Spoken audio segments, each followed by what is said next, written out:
Victoria, and here's to my first advice video on my new channel. Woo! I'm excited, so yeah.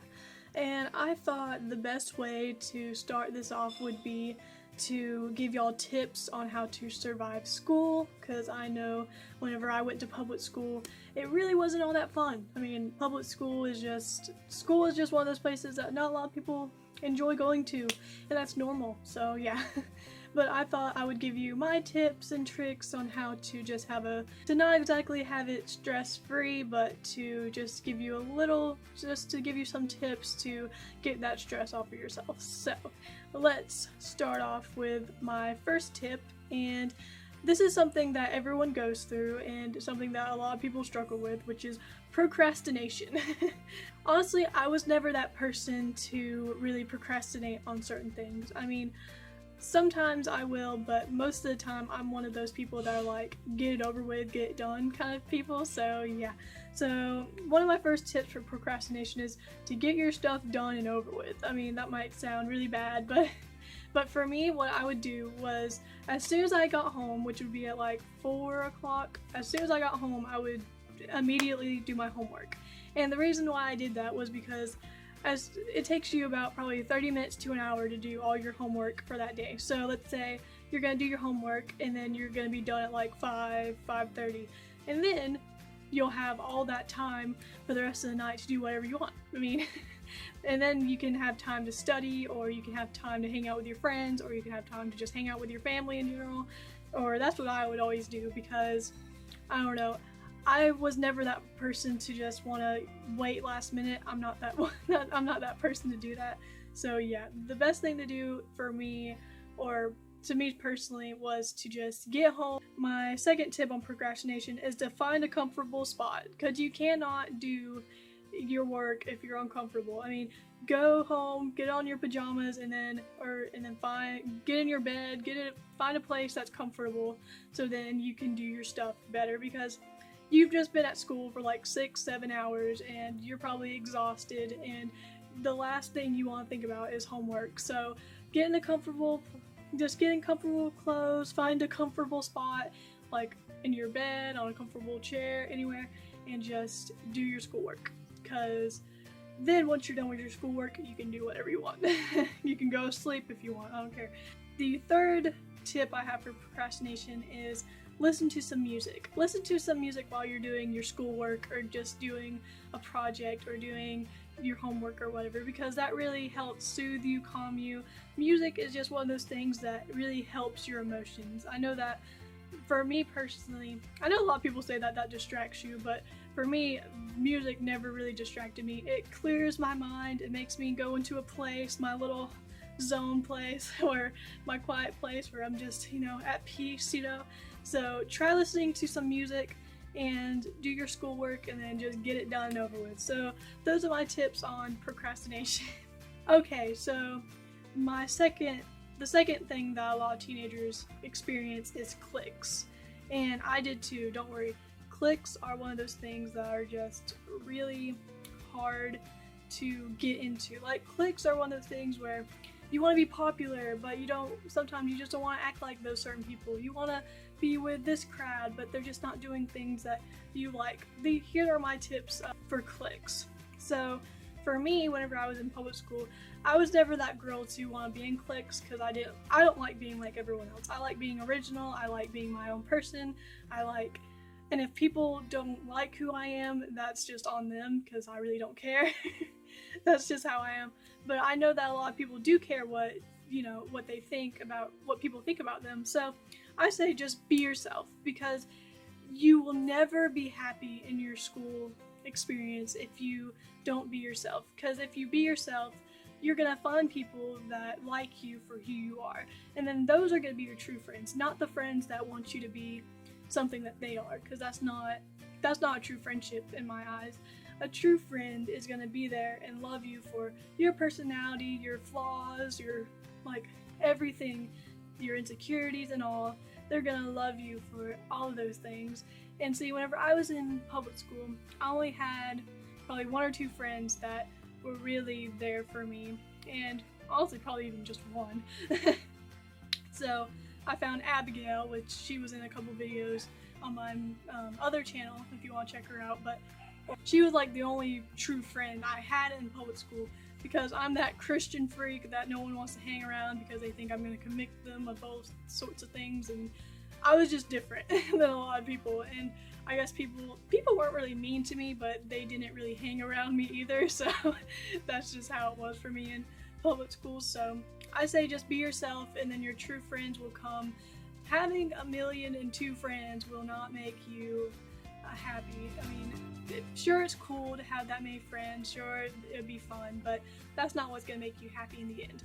In the end, what's gonna make you happy is having that best friend that's gonna be with you through everything, and I mean everything. Whether it's like your first period, whether it's your first, like when you get your license, when you have your first illness that's really bad, when you have all these things, and that friend sticks by you, those are your true friends. Not the friends that think that you're just, not those friends that are just snobby and stuck up and just want to be a part of something that's beyond them. You know what I mean? Something that they should not be a part of. So I say be yourself. And my second tip is don't try to be like everyone else. Do not try to be like everyone else, because that's what society wants. Society wants you to be like everyone else because they accept that. That's just bull. That's just baloney. So just be yourself. Don't be like everyone else. Just, if someone asks you to do something and you don't like doing that certain thing, guess what? You don't have to do it. Wow. It's just as easy as that. If you don't like a certain thing, don't do it. If you do like that certain thing, then do it. But I'm just saying, find people that have the same interests as you, and don't be like that other person, because you are unique and you are special and you are beautiful. So just be yourself and good things will happen, I promise.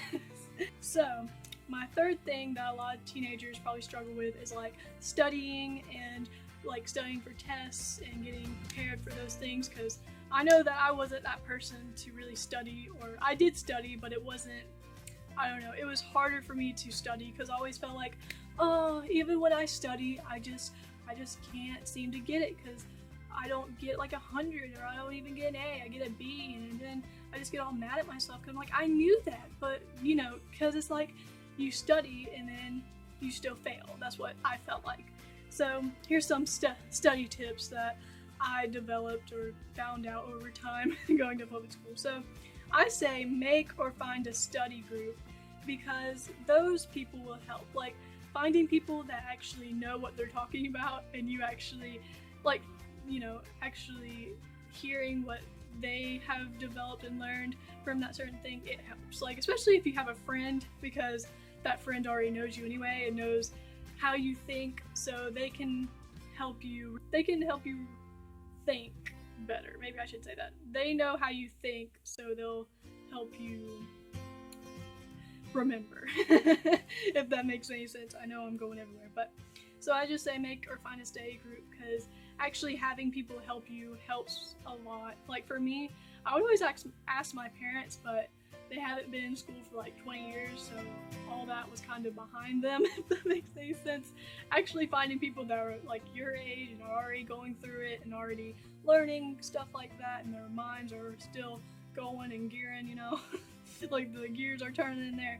I think that's a good way to help you learn, because those people know something that you don't, so you can interact with them and they'll help you remember and know how to answer certain study things. So yeah. And then my second tip is write your notes in fun colors, because you're not going to want to look at a paper that has like all your colors are just black, like all your notes that you took are just in black ink. Like for me, I didn't want to look at that. I want something pretty. So I say, even if you just have a black pen, that's fine, but just like you can highlight it with pretty colors, or get pretty color pens and markers and doodle certain things to help you remember. Like that's what helped me remember, because it made me want to look at it more. If you make a pretty notebook that has all these nice colors like blues and greens and purple writing, then you will think it looks so nice, because you know, if you, like I said, for me, I thought it was boring to look at just black ink on a piece of paper. To me, that was boring, so I didn't want to look at it. but whenever I would write my notes in like really pretty colors and highlight everything and put like little pictures to help me remember certain things, like that helped me learn the most because that I was interested in looking at it because I was proud of it pretty much. So write your notes in pretty colors because trust me, it'll be a lifesaver because you'll want to look at it and you'll get better grades, and just do that. So my third tip for studying is make songs to help you remember certain topics. So like my teachers would always come up with songs to help you remember certain subjects, whether it's what are the planets in the solar system. If you make a certain song like Mercury, Venus, like all these things, the Earth, you know, figure out a song to help you remember those subjects. And that's something that you could do in like your study group. See? So, and it would make it fun to actually learn something, because most of the time learning to a lot of people is boring or they don't want to do that. So I say just make a song, make a rhyme, make a hymn, make a poem, make a game, I don't know, and then that'll help you remember because you actually like doing it and it'll be fun. So yeah, those are all my tips to survive school. So I hope y'all enjoyed this video, and if you did, please give this a like and share it with all your friends if they need help on any of these topics or subjects that I talked about today. So yeah, if you would like to see my beauty channel, it will be linked in the bio, and if you'd like to subscribe to our collab channel as well, I'll put that in the bio as well. So yeah, but yeah, that's all I have to say. So love you, bye.